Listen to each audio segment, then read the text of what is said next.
ఒక interesting experience అండి. ఒక మంచి రియల్ ఎస్టేట్ స్టోరీ మీతో షేర్ చేస్తాను.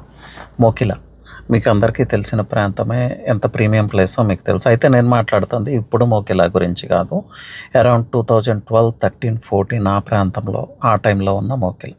అప్పుడే ఫ్యూ వెంచర్స్ వస్తూ ఉన్నాయి ఆ ప్రాంతంలో. గ్రీన్ సిటీస్, షార్క్ డెవలపర్స్ వీళ్ళు. సో ఒక వెంచర్తో నేను కూడా వర్క్ చేశాను. జనరల్గా మోకిలా క్లయింట్స్ ఎలా ఉండేవాళ్ళు అంటే, కొంచెం విజన్ ఉన్న క్లయింట్స్, హై ఎండ్ క్లయింట్స్ మాత్రమే వచ్చేవాళ్ళు. నార్మల్ పీపుల్ వచ్చేవాళ్ళు కాదు. ఎందుకంటే వాళ్ళకి అంత విజన్ ఉండుండేది కాదు.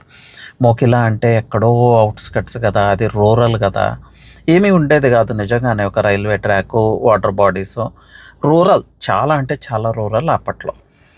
సో విజన్ డాట్స్ కనెక్ట్ చేసి ఫ్యూచర్ ఎలా ఉంటుంది అనేది విజువలైజ్ చేయగల పీపులే వచ్చేవాళ్ళు. అప్పట్లో నా క్లయింట్ ఎవరు, ఒక క్లయింట్, ఒక విఐపి క్లయింట్ ఎవరు అంటే, ప్రజెంట్ బీజేపీలో చాలా పవర్ఫుల్ లీడర్ ఆయన. ఆయన చాలా పవర్ఫుల్గా ఎక్స్ప్రెస్ చేయగలడు ఏదైనా. ఎంపీగా కూడా వర్క్ చేశాడు. ఆయన అడ్వకేట్. ఇంతకన్నా హింట్ ఇవ్వలేను, పేర్లు చెప్పడం బాగుండదు. వాళ్ళ బ్రదర్ సబ్ ఎడ్యుకేషనల్ ఇన్స్టిట్యూట్స్ ఉండేవి, ఆయన రావటం జరిగింది. సో ఆయనకి వెంచర్ చూపించిన తర్వాత టువర్డ్స్ కోకాపేట వైపు ట్రావెల్ చేసాము. అప్పటికే నియోపోలిస్ సెజ్ అనౌన్స్ చేశారు.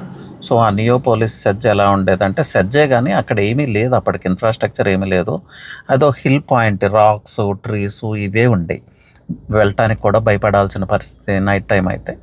సో అలా మేము నియోపోలిస్ మిడిల్ పాయింట్కి వెళ్ళేవాళ్ళం. స్మాల్ రోడ్ ఉండేది. స్మాల్ రోడ్ కూడా ఎలా ఉండేదంటే, 2 వెహికల్స్ ఆపోజిట్లో వస్తే చాలా కేర్ఫుల్గా వెళ్ళాల్సి ఉండేది. మిడిల్ పాయింట్ ఎక్కడ అంటే, ఇప్పుడు ఏదైతే 100 crores per acre వెళ్ళిందో ఆ ప్రాంతంలో ఆగేవాళ్ళం. అక్కడ ఎందుకు ఆగేవాళ్ళం అంటే, అక్కడి నుంచి చూస్తే నియోపోలిస్ చాలా క్లియర్గా కనిపిస్తూ ఉండేది. ఫైనాన్షియల్ డిస్ట్రిక్ట్ చాలా క్లియర్గా కనిపిస్తూ ఉండేది. ఫైనాన్షియల్ డిస్ట్రిక్ట్ కూడా చాలా వేకెంట్గా ఉండేది అప్పుడు ఇంత రష్ ఏం లేదు. ఐసిఐసిఐ టవర్ మాత్రం చాలా క్లియర్గా కనిపించేది. ఎందుకు చూపించేవాడిని ఇదంతా అంటే, ఫైనాన్షియల్ డిస్ట్రిక్ట్ ఇలా ఎక్స్పాండ్ అవుతూ వస్తుంది సార్. నెక్స్ట్ నియోపోలిస్ అనేది ఒక సెజ్. సో